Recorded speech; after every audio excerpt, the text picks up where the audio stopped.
Hello, it's Kate from the Literary Apothecary, and today is Wednesday, and that means we have a new book review up. Today we're going to be talking about Malice by John Gwynne. This is book 1 in the Faithful and the Fallen series, and I absolutely loved this book so much. It was such a ride. So in Malice and the Faithful and the Fallen series, we have the Banished Land, which is this fantasy world that John Gwynne created.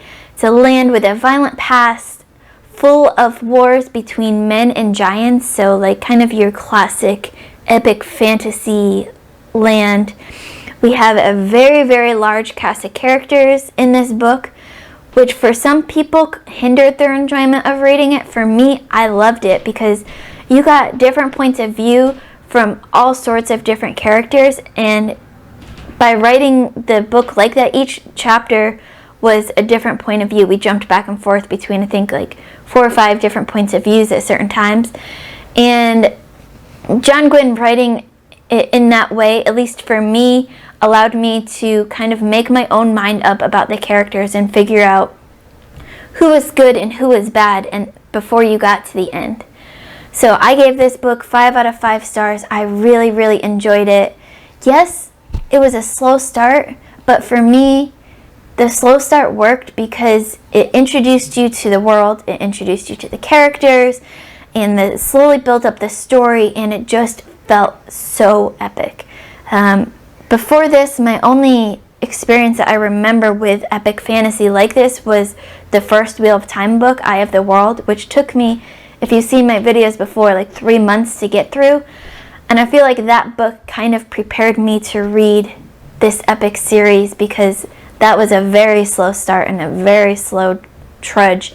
And so having that experience, I was ready for this slow start because they were both epic fantasies.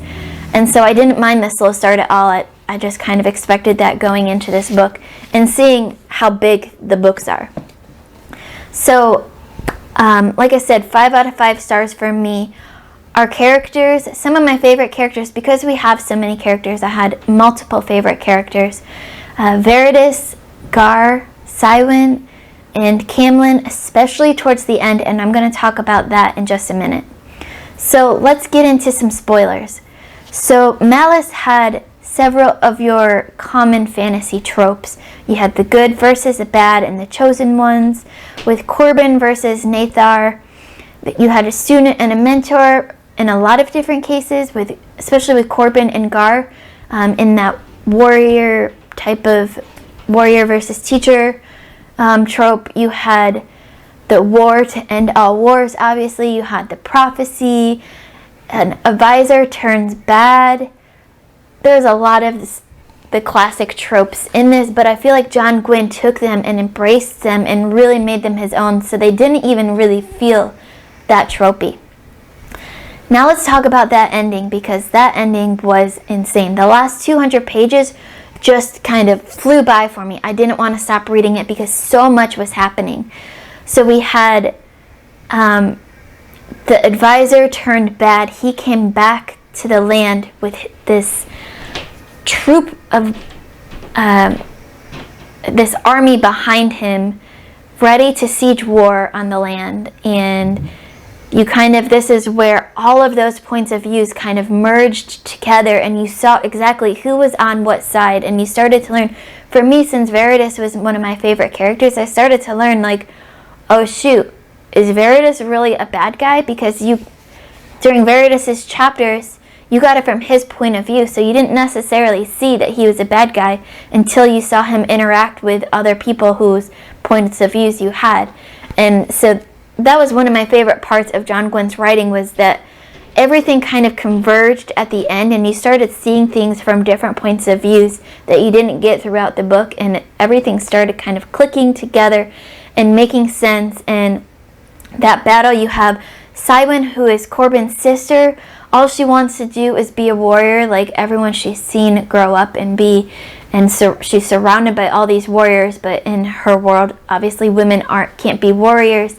But that's all she wants to do, and in the end, she sacrifices herself for her king and her land, and she tackles one of the villains off the huge wall and dies in battle just like a classic warrior would. And that moment was just brought me to tears, was so heartwarming. You've got the ending where Corbin and Storm, his pet wolven that everyone hates because it's a wolven and it's a monster and no one likes him, but Corbin saved her at the very beginning. At the end, they lead the princess and the rest of the warriors out to safety and into this new land through the weird magical doorway that no one knew about except for Corbin, that he kept a secret. And it just kind of all came together in the end in such a huge way that this could have easily been a standalone. But the way that John Gwynne wrote it, that it's leading into even bigger books with Valor and Ruin and Wrath to come. This is a 4-book series, and each book feels like not only in page size but in scope and theme gets bigger and bigger, and I can't wait to keep reading. I'm going to be reading the other 3 books with Sharon at Sharon Dwyer. I think we're doing September and then November and December for books 2, 3, and 4, and I can't wait because it's such a fun ride. I really, really enjoyed Malice so much. 5 out of 5 stars. Now let me quickly talk about some of my favorite quotes from this, because I can't go away without talking about some of these. So some of my favorite quotes. Words have a power all their own. And this is a great quote on its own, but it was said by Corbin's dad when he was trying to teach Corbin a lesson that fighting is not always the option. And the irony in this quote is that it then led Corbin's dad to a fight of his own. But he was trying to teach Corbin that sometimes all you need is words. And it also is one of those things where if you've ever had hurtful words said to you, you know the power that words have. Or even inspiring words. If your life has been changed by words, even books, you know how much power words have. The next quote, Castell, experiencing the strange new sensation of making a friend.